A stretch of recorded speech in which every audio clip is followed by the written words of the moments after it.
Hello, listeners. Been wondering how you can help the show? Probably not. But here are 5 things you can do. 1. Subscribe. Support the show by clicking the subscription link in the show notes. 2. Review on iTunes, on our website, www.afraidofnothingpodcast.com, or on whatever app you listen to. 3. Donate. When you go to our website, click the cute coffee cup icon. Or in the show notes, click the subscription link. 4. Share. Sharing really is caring. Tell your friends and even your enemies to check out the show. 5. Watch. Wait a minute, it's a podcast, not a movie. Actually, it's both. Check the show notes to find out where to watch the documentary. You can also rent it on Prime Video. That's it. Oh, one last thing. Enjoy this episode. Tonight's podcast was sponsored by TrulyDivine.com. Thank you, TrulyDivine.com. In a world where nothing is known, nothing is certain, reality is not real. Wake up! Be afraid of nothing. I'm Bob Heskey. Robert. The host with the ghost. This is my podcast, based on my paranormal documentary, Afraid of Nothing. Each episode, we talk to people who see life and the afterlife through a different lens. Join me. Who is this large man? And what's he doing in our bedroom? As we lift the veil and open our minds to see beyond our eyes lie. This is Afraid of Nothing.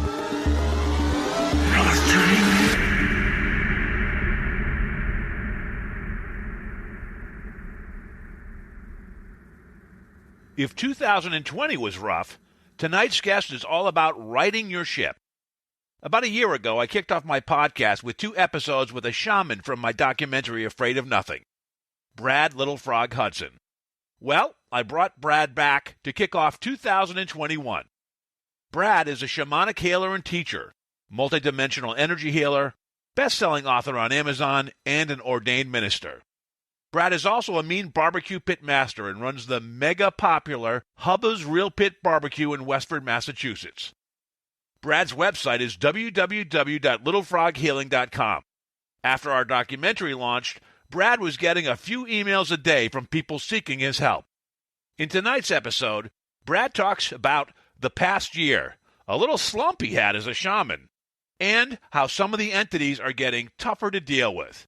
Now energized and refreshed, Brad is back and better than ever. Hey, Brad, welcome to the show. Thanks, Bob. It's great to be back. Thanks for having me. Yeah, I mean, you kicked off this podcast last year for me. We did like one interview, but we broke it into 2 episodes. And you're my first guest in 2021. So how's that for karma? I love it. That's awesome. We'll do this every year, right? Yeah. Blew my mind, Brad. I get stats, from Buzzsprout, and I did 42 episodes, which I knew, but that was 2,084 minutes of content. And for all those minutes of content, there's probably 8 to 10 hours for each of those episodes that I did to edit. I really did nothing but podcasts in my spare time this past year. Fantastic. You did a great job, too. Thanks. Well, because of great guests like you. Hey, let's talk about 2020. I mean, a lot of emotions, a lot of fear, a lot of anxiety, and I'm sure your antenna was way up. How did it unfold for you this past year? Personally, I would imagine like your clientele rose a lot, but also for like you in terms of picking up on the sensitivity, how did it affect you? It was a rough year, but it was a rough year for everyone.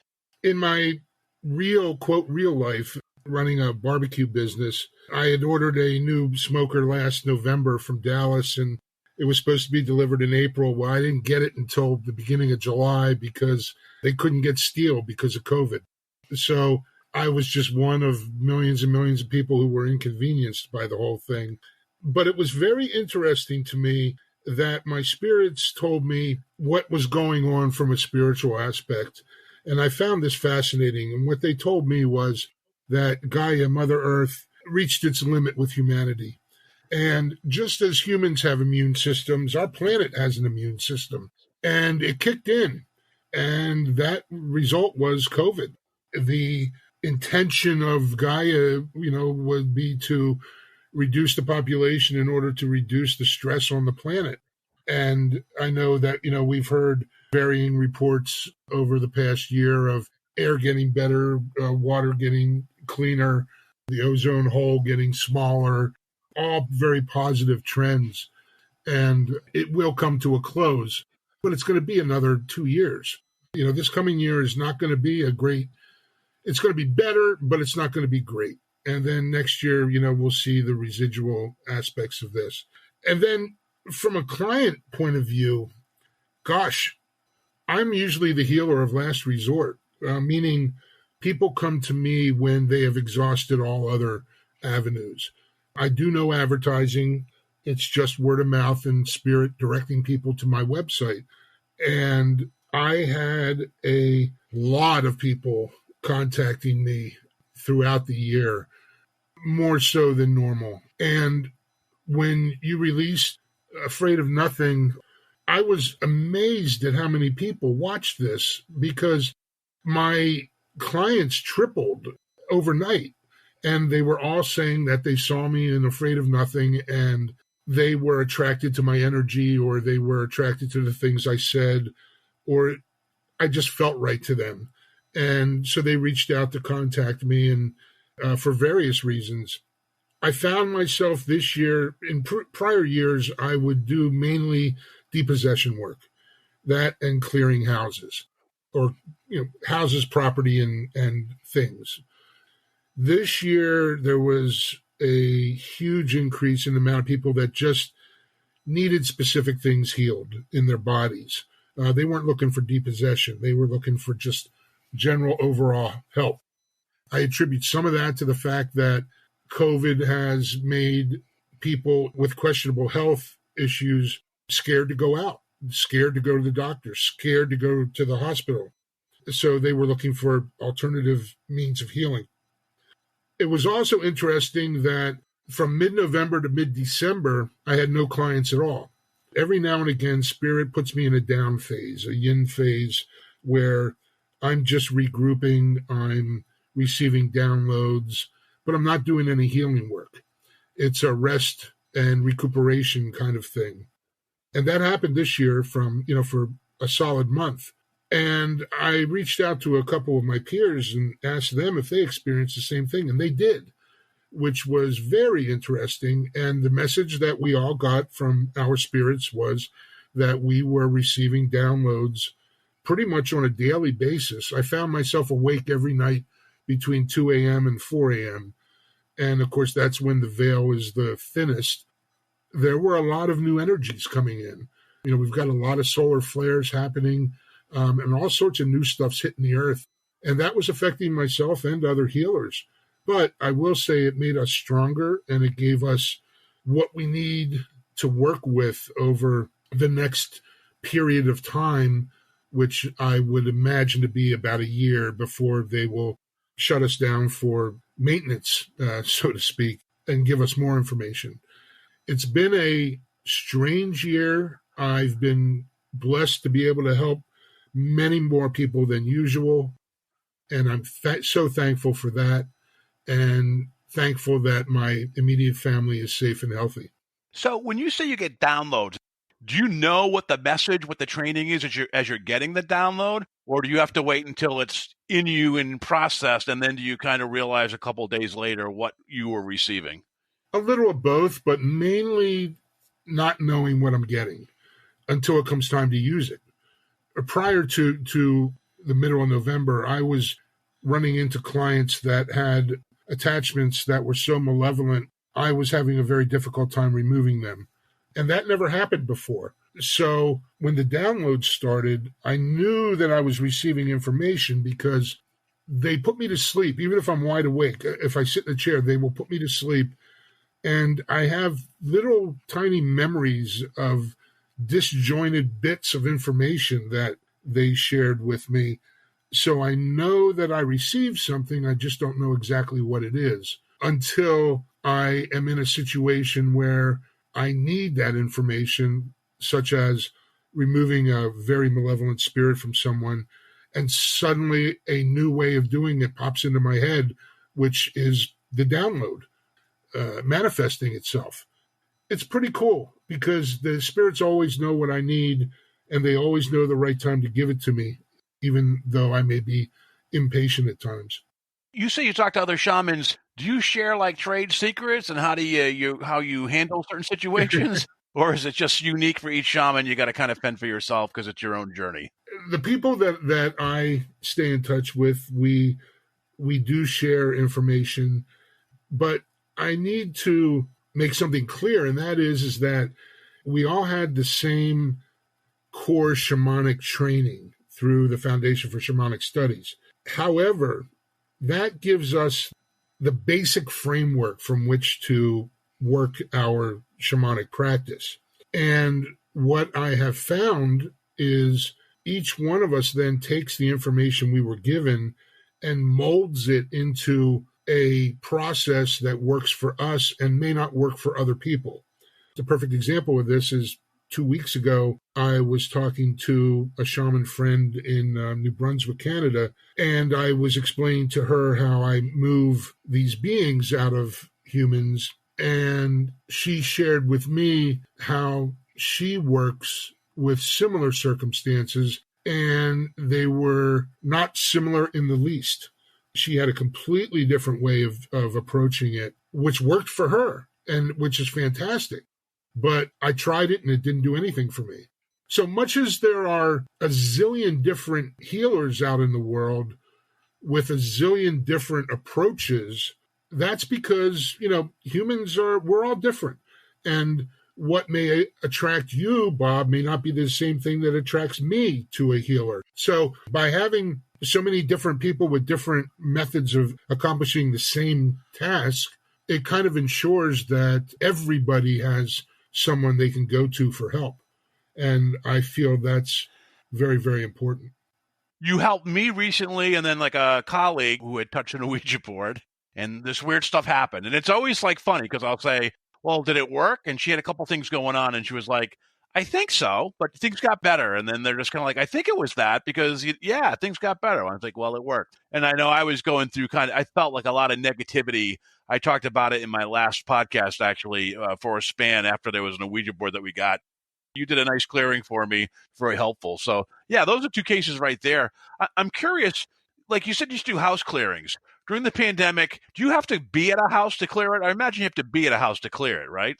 No, I do that all remotely. And the reason that I can, myself and all shamans can work remotely is we are working on the spirits of whatever it is we're working on. So normally, if I'm doing a depossession on someone, I am working on their spirit body. So for me, in order for me to find somebody's vibration, because, don't forget that the universe is nothing but energy. Yep. So we here on Earth in the third dimension are just slowed down energy. That's all matter is low vibrational energy. So for me to find somebody's energy signature, I need their first and last name and their town and state, and that's it. And then I can reach out. I find their spirit body, but their spirit body is in what I call non-ordinary reality. It's not in the third dimension. It is somewhere else. There is no time or space where I work. So that's why I'm able to do these things remotely to help people. And to address what you were saying about what I did for you and the person who was working for you. Yeah, it's not like after I do my work, somebody flicks a switch and they're just all better.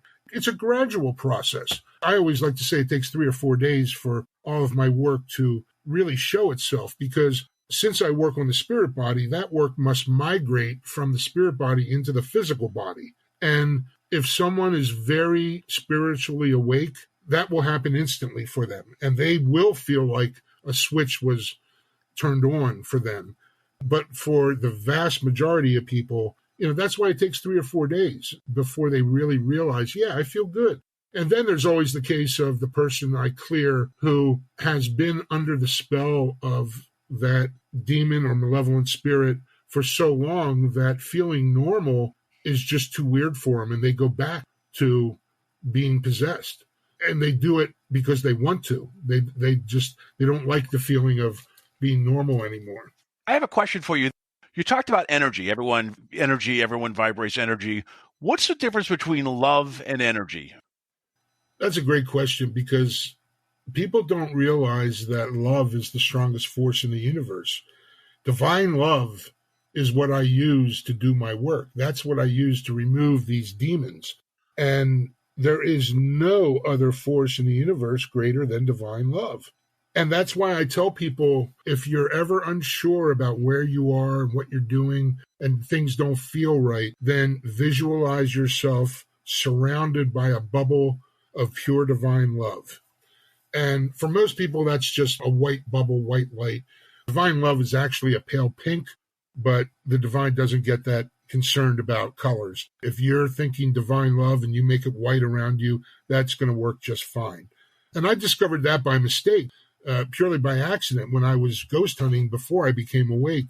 When I was out in Virginia City, Nevada, and a ghost tried to follow me out of one of the buildings, and I put up a wall of divine love, or at that point, I was just calling it love. I wasn't calling it divine love. But I just visualized a wall of love, and they couldn't walk through it. So love in general is energy, and it's a wonderful thing, especially when we leave here to go to our true home in the fifth dimension. You know, I died once in 1983 of a cocaine overdose, and when I left my body, I can't put into words the feeling of peace and love that I felt when I was moving away very rapidly, until I was stopped and I heard the voice say, "It's not your time." And boom, next thing I knew, I was lying on the floor of my hotel room again. Love is a fantastic thing. If we live a life of joy and love, we will have everything we want without even thinking about all the rest of what goes into life. People always ask me, how do I manifest money? And, you know, according to the law of attraction in Abraham, the best way to manifest money is to be happy and joyous. Don't think about money. Because if you're thinking about the lack of money, you cannot then carry the vibration of an excess of money, because both vibrations cannot exist simultaneously. So if you're thinking about a lack of money, you're telling the universe that's the way you want to stay. But if you're just happy and joyous and just go through life every day with a big smile on your face, everything will fall into your lap. And I've seen it happen, and it's happened to me. So, Brad, is that like losing weight is a bad way to look at it? I don't want to lose weight. I want to be this weight. Is it like that? When you put your request out to the world, it's not like I want to lose 50 pounds. I want to be XYZ weight. You just touched on, my biggest problem, because I'm overweight. Mine too. Yeah. And yeah, I started a company in 1995, and I sat behind a desk for 20 years and put on 100 pounds. So I'm dealing with that right now. But you're absolutely correct. You don't want to say, I want to lose 50 pounds, because if you lose something, you always want to find it, because we don't generally lose things on purpose. And most of us, if we do get to the point where we lose some weight, it comes back, and a little more comes back with it. At least that's my experience. So saying something like I'm releasing my excess weight or something along those lines, keeping the law of attraction information first and foremost in your mind, yeah, it's challenging to come up with a way to say that. Yeah, and you have to field your request correctly. We're going to go into abundance in a little bit, but I want to talk about energy, make sure I have this correct. Energy makes up the whole world that we're in. The most positive energy is love. Love is a form of energy. And the difference between love and divine love is the most powerful love of all, correct? Yeah. I mean, our love is powerful too, but divine love would be absolutely supreme. And we're just not at the level to be able to exude divine love on our own. Now, when we're home in the fifth dimension, we are gods as we are. I mean, here on earth, we are creators. We're made in the image of the divine. We're creators here. We can make things happen that we want to happen pretty easily once we understand how. And when we're home, we have every ability that the divine has. In shamanic journeys, we would go to the feet of the divine, and we would have to sign little slips of paper promising that we'll return, because it is so wonderful and magical and marvelous, and words just can't describe it, that sometimes you don't want to return.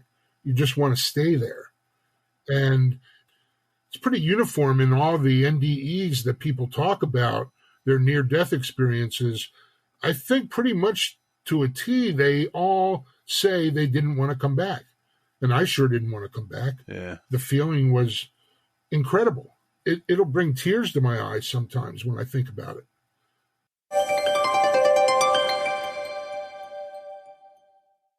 "2020 was a rough year, but you don't have to let your past dictate your future.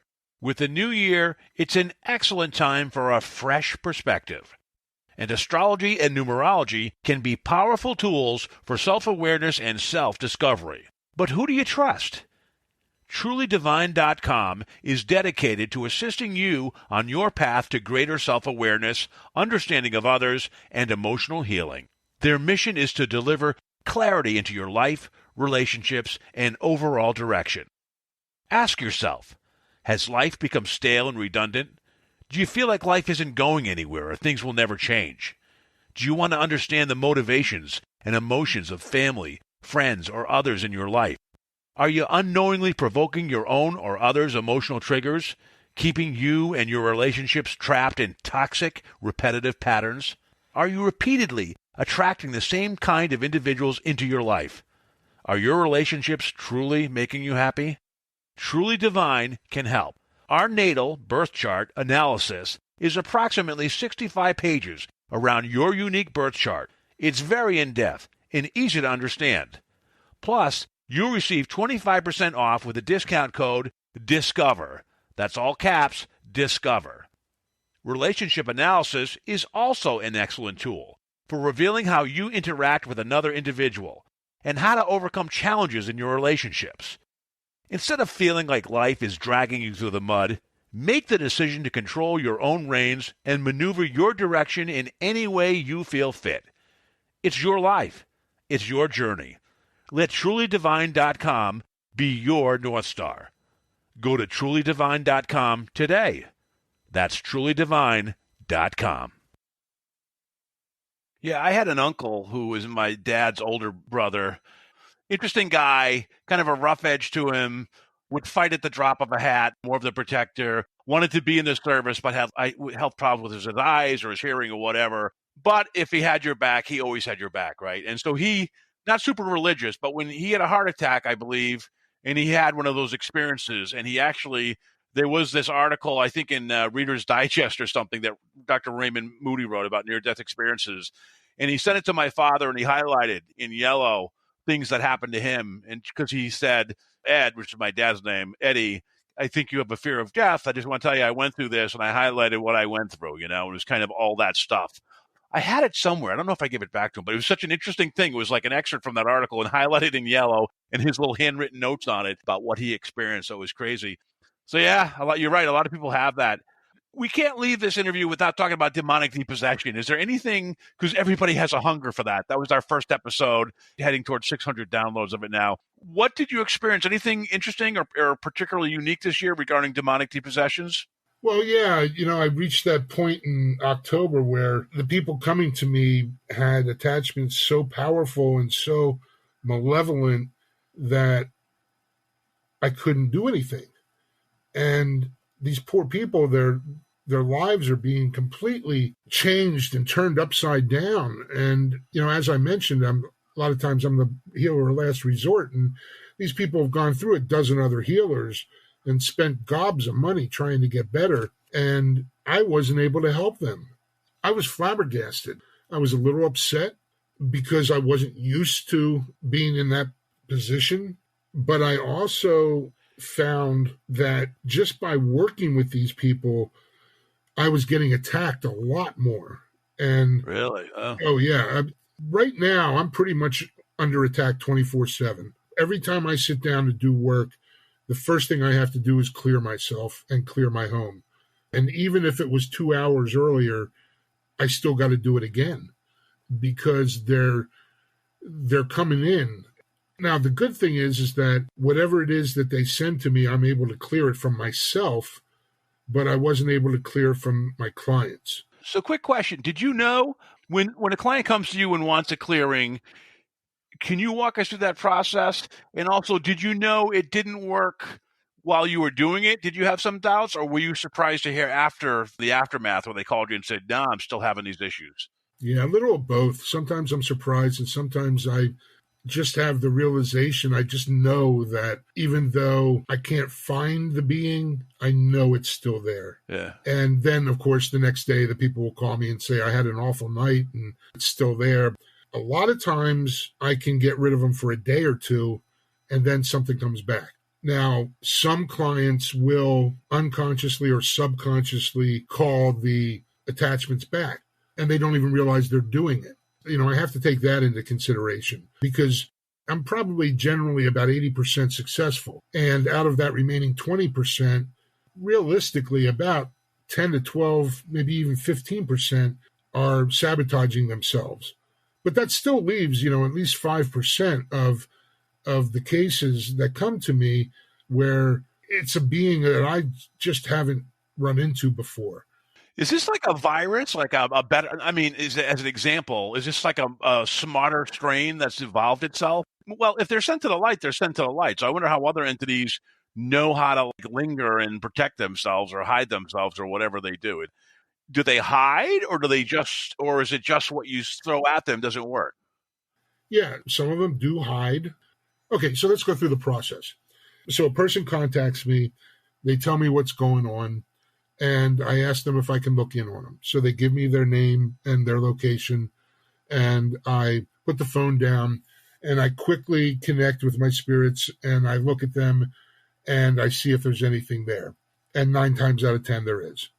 So they'll tell me a little bit more about what's going on so that I understand more about what this being is, because there are, different classes, and there's human spirits that can attach to humans.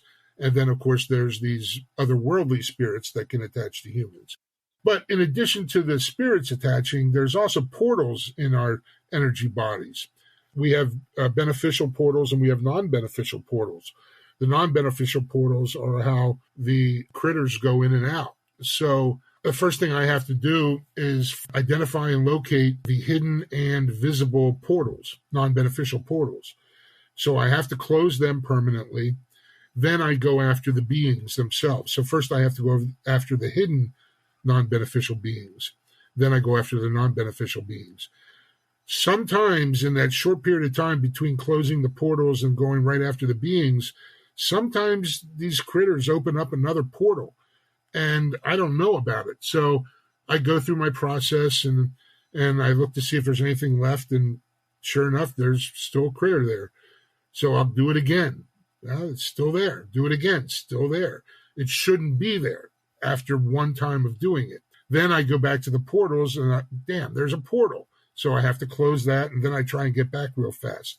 So the beings that don't have any experience with me, they usually stick around because they're like, yeah, no human is going to be able to mess with me.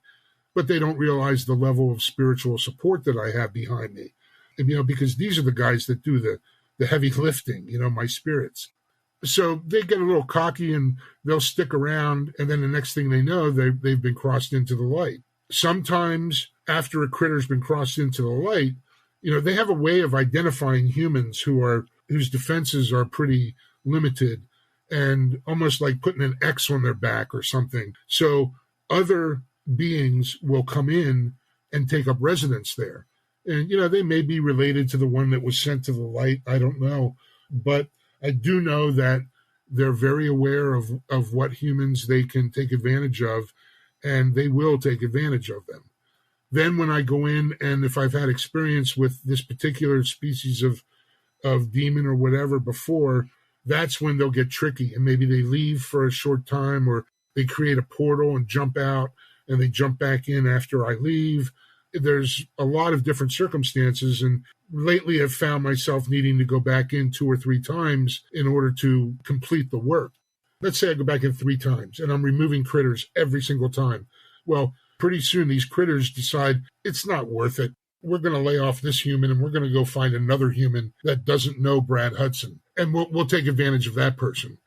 Did you work through that bad streak, that slump that you were in? Definitely over the hump. People are coming to me now with nasty stuff, and I have a new technique that I was shown that's working very well and is moving these more difficult critters. There's a lot of really nasty stuff out there, Bob, that wants to just chew us up and spit us out, to put it bluntly. They don't care about us. They just want to come in, use us for our energy. What would you call these? They're not ghosts, right? Are they dark entities, shadow people? What would you call demons? What would you call them? Demons. Demons. Okay. Yeah, I mean, they're the ones that I was having problems with, that I'm no longer having problems with, are entities that are ancient. They are eons old. They do not remember their true form. They don't think they have hearts. They do, because anything to be alive in the third dimension had to have been created with a heart. With these demons, though, their hearts have been reduced to mere cinders. But they still exist. The cinders are still there. The beauty is, when I'm able to cross them, they revert back to their true form, and they then can take up their eternal work once they're back home. And that's a cool thing. So for millions and billions of years, these things really just did whatever the hell they wanted to, and they became more and more evil as we know evil over time.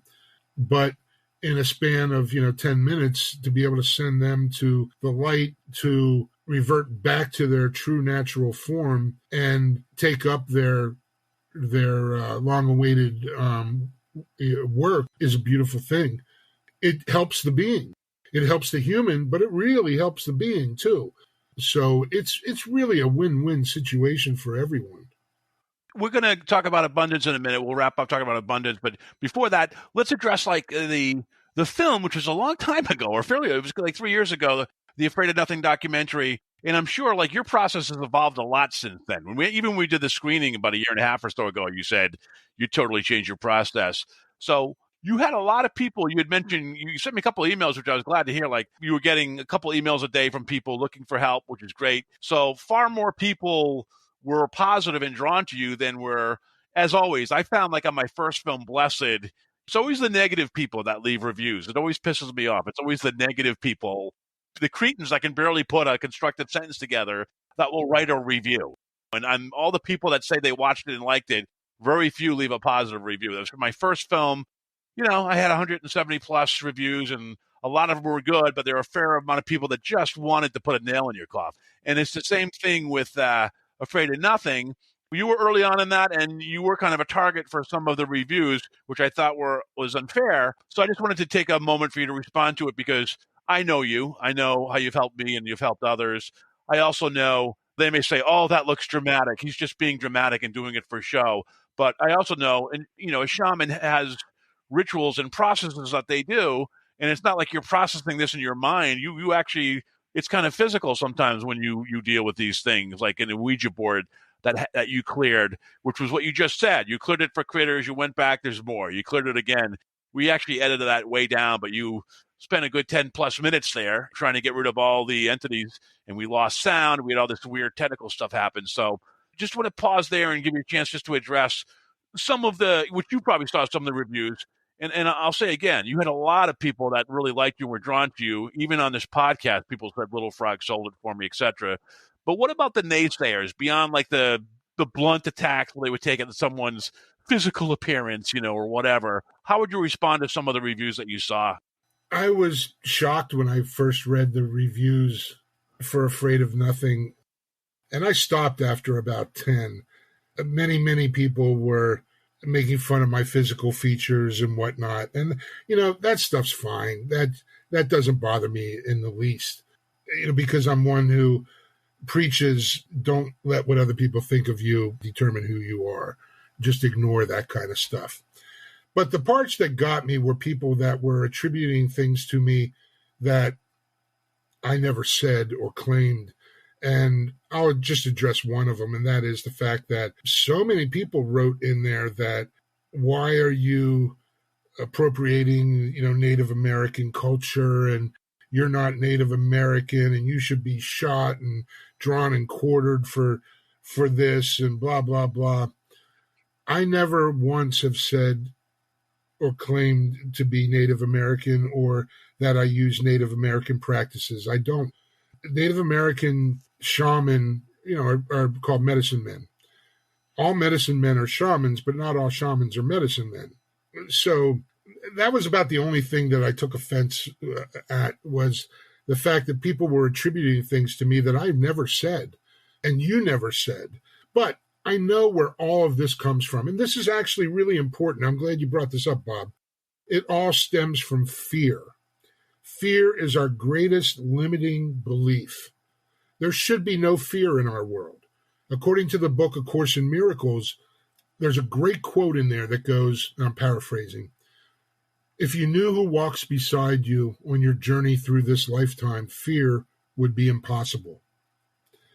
And that's because each one of us has so many helping spirits helping us every day.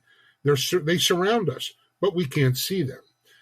But for the people that left these really nasty reviews, every single one of those reviews was caused by fear. These people don't understand what they saw, so they lash out. And they only know one way to lash out, and that is to make fun of what somebody looks like, going back to, third grade or something. That's really disappointing. There is such fear in our world. Everybody is scared of everything, and especially right now with COVID, and rightly so. But there are ways to handle and mitigate the potential liabilities. And the one thing that you got to remember about fear is fear causes worry. And this is very important. Worry, when you worry about something, you are thinking about an event that has never happened. Yet, you are putting that out to the universe. And by the law of attraction, the universe takes your thoughts, processes them, and turns them around and creates your reality out of it. So fear can lead to unnecessary worry about a specific event, the possibility of a specific event occurring, and you can, just by thinking about that, then cause that to happen. And, there's no reason for worry because you're thinking about something that's never happened. And I'd like to bring up a quote from an Indian wise man, and I don't know how to pronounce his name, but it looks like Sadhguru, Sadhguru. This is a really important quote, and it goes, "You cannot suffer the past or future because they do not exist. What you are suffering is your memory and your imagination." Oh, that's right. That is so profound that the first time I saw that, which was very recently, in the past 6 months, it stopped me dead in my tracks. Because all of us are always thinking about, things that we've screwed up in the past and mistakes that we've made, and we don't want to make those same mistakes again. But maybe some people might become obsessed with some of the mistakes that they made in the past, and they're suffering as a result of it. They're just memories. Or once today is over, it becomes yesterday, and it's gone. The only thing that matters is the ever-present moment.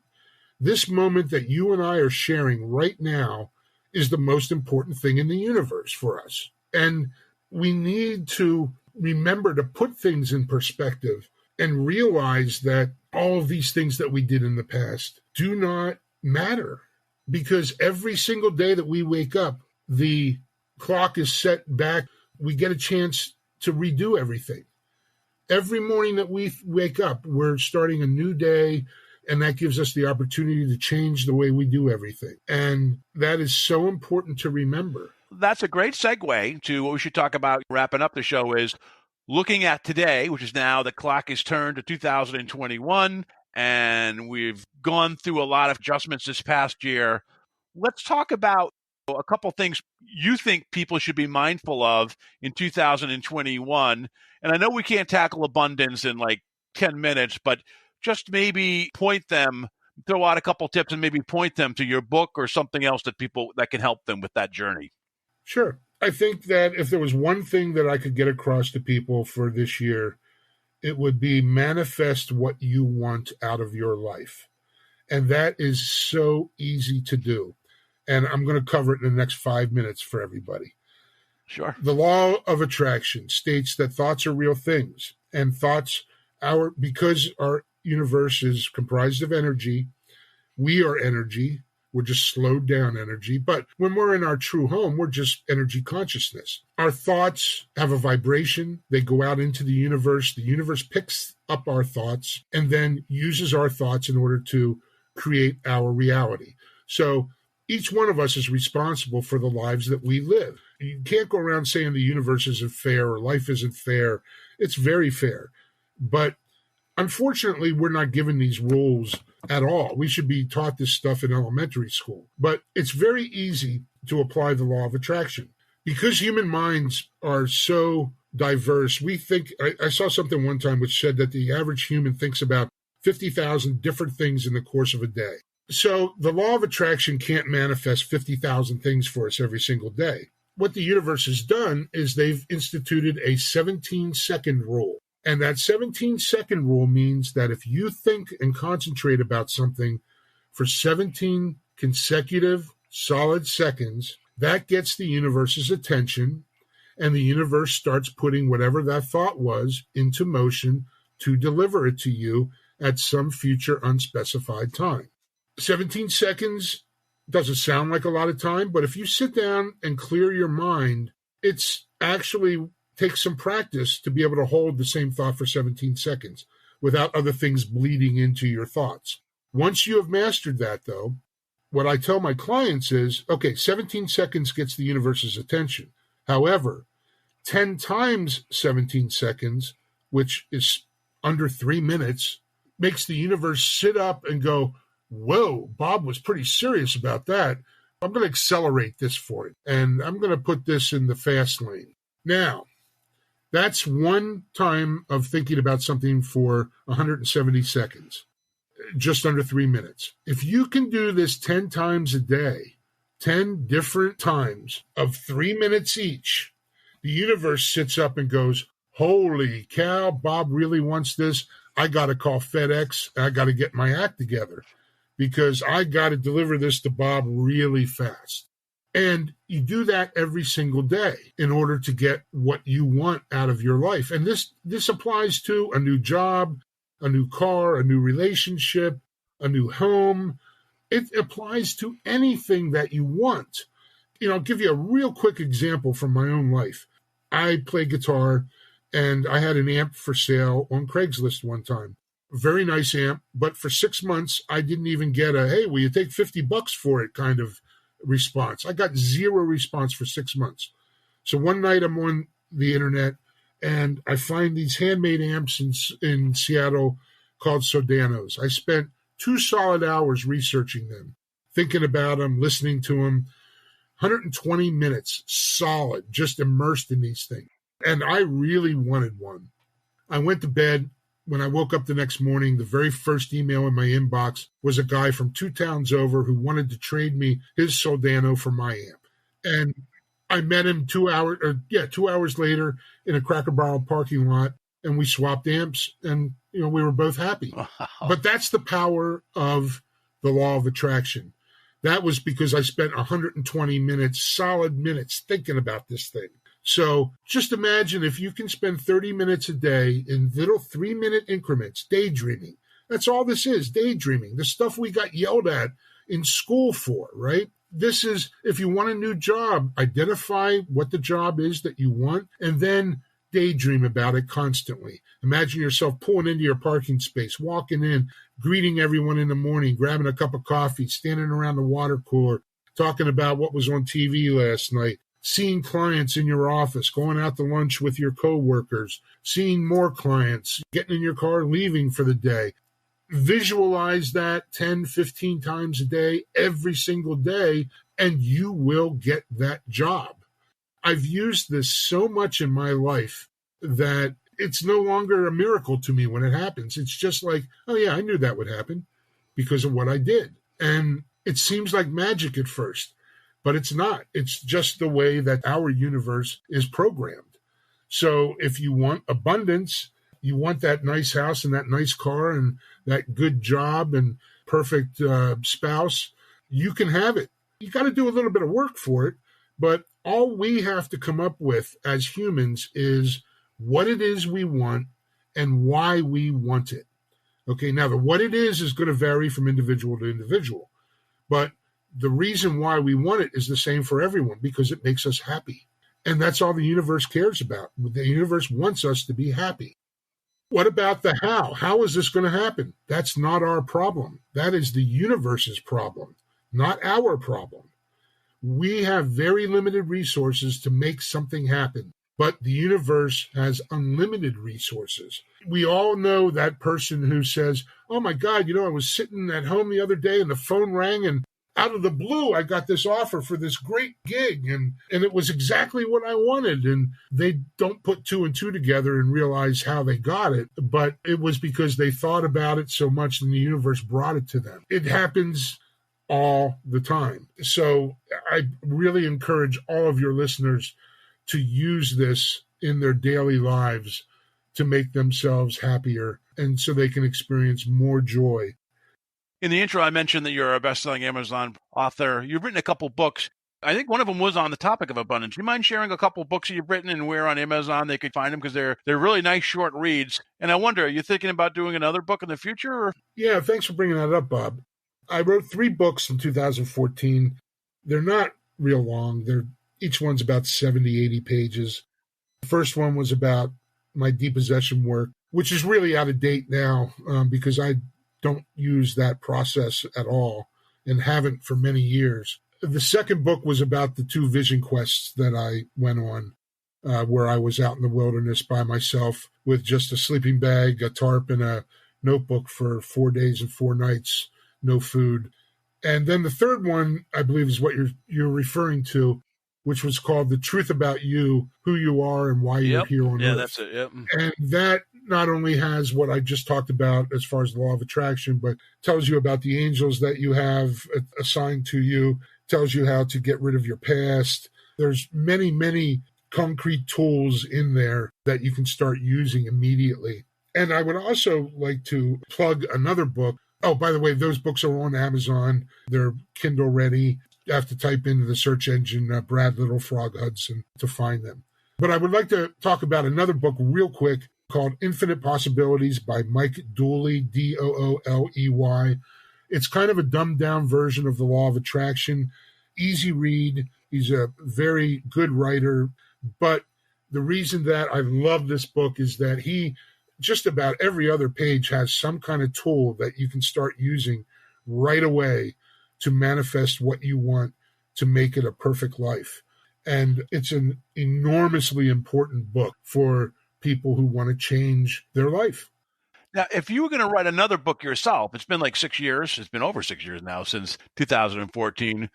Is there a topic that you're thinking about that you may want to get to at some point? Probably. I'd like to write more about depossession because it's so misunderstood. Because I'd like to address how the Catholic Church addresses exorcisms because they do all that stuff the wrong way. They go into it as a battle. You're never going to win a battle against a demon. Ain't going to happen. But using divine love will work. But yeah, I would like to educate people more about these otherworldly stuff that can affect them here on Earth. And I would also like to expound upon the manifestation of your perfect life and give them more information. I mean, when I wrote that book, it's almost bullet points. I made it so that it wasn't going to take you 3 days to read it. I wanted you to be able to read it in 30 minutes. But I also wanted the important stuff to just pop. So I only put important stuff in it. There's no filler. But I think that I've reached a point where there needs to be a little filler. There needs to be some explanatory prose so that people understand it more. I read that a while ago, a long time ago, actually, when we first met, and that was really well done. You just need to do a voiceover for these because you got this great voice, you know. So you should do that one, and you should write a couple more books. I'm throwing that out into the universe to you, my friend. You should write 1 or 2 more books. Thank you. That's what I think you should do. All right, well, Brad, that's awesome. So look, someone's listening to this. They have had a rough year, and maybe they aren't at wit's end, but they think they need some help. Yeah. How would they contact you? What's the best way to do it? Well, first of all, I'd like to say to these people, please, please don't be frightened of contacting me, because these people that have these problems are so brave when they pick up the phone to call me, or so brave when they type an email to me, because they've realized that they have a problem and they need help and they don't know what to do. I mean, they're scared to death. They've lost so much of their lives. It's a very tough position to be in. You can contact me through a form on my website, which is www.littlefroghealing.com. You can email me directly at littlefroghealing@gmail.com, or you can call me, 978-590-0186. And I take calls every day between 11 a.m. and 7 p.m. What about text, Brad? If they write down, like if they're jotting down, if you could say your phone number one more time, is text a good way too to reach out to you? Sure. Text is good. You know, I'm 63, so I'm that generation that isn't as good with text as, you know, my 21-year-old son, but I'll do my best. 978-590-0186. Even if you just want to call and just chat about what's going on, these people don't have anyone to speak to about this, because very few people, even other shamans, don't understand what's involved with depossession, or possession, rather. Just for these people to know that there's a comfortable shoulder for them to rest their head on, and a available and willing ear to listen to them, you know, sometimes that just means the world to these people, because they can't tell their spouse about it. They can't talk to their family about it. Everybody thinks they're nuts. But when they get me on the phone, I'll say, oh yeah, you know what? I've heard that 100 times before, or I've heard that 1,000 times before. You're not alone. And that brings up a good point, because, you know, 60% of our population has attachments. There's no question that people, you know, at least half the people that are in mental institutions are there because of attachments, not because of a problem with their brains. But modern medicine doesn't understand nor realize that. They're starting to, but not to the level that we need yet. If you're listening to this and you need help, then by all means contact me. I will do everything I can to help you.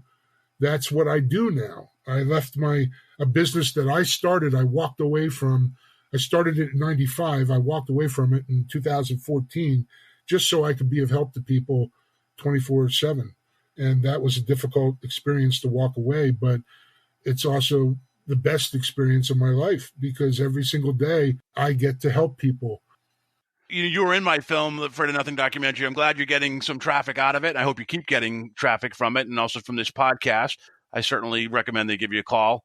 And thank you again you kicked off my podcast last year. I'm in year 2. I'm going to give it another run this year, and you helped me launch it. So you're a friend of mine. You've helped me, and you know, the paranormal has brought us together, which is cool. So I wish you health, happiness, and that you meet all your resolutions for 2021. Well, thank you very much, Bob. And, you know, I can say the exact same about you. You came into my life through your daughter, and, you know, you were a non-believer.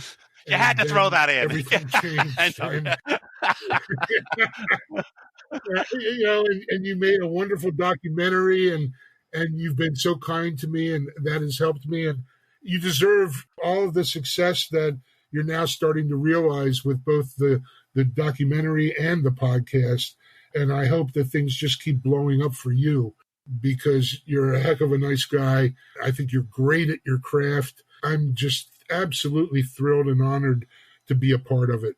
And I hope that 2021 brings you nothing but happiness and joy and health. Well, thank you, my friend. I look forward to us getting together at some point without a mask, and whether I go to your hub or BBQ pit and have some brisket or something, or we just go out sometime and go to a haunted house.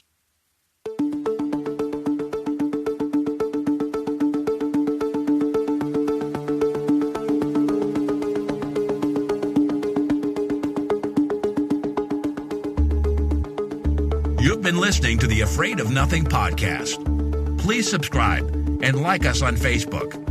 Until next time, stay scared.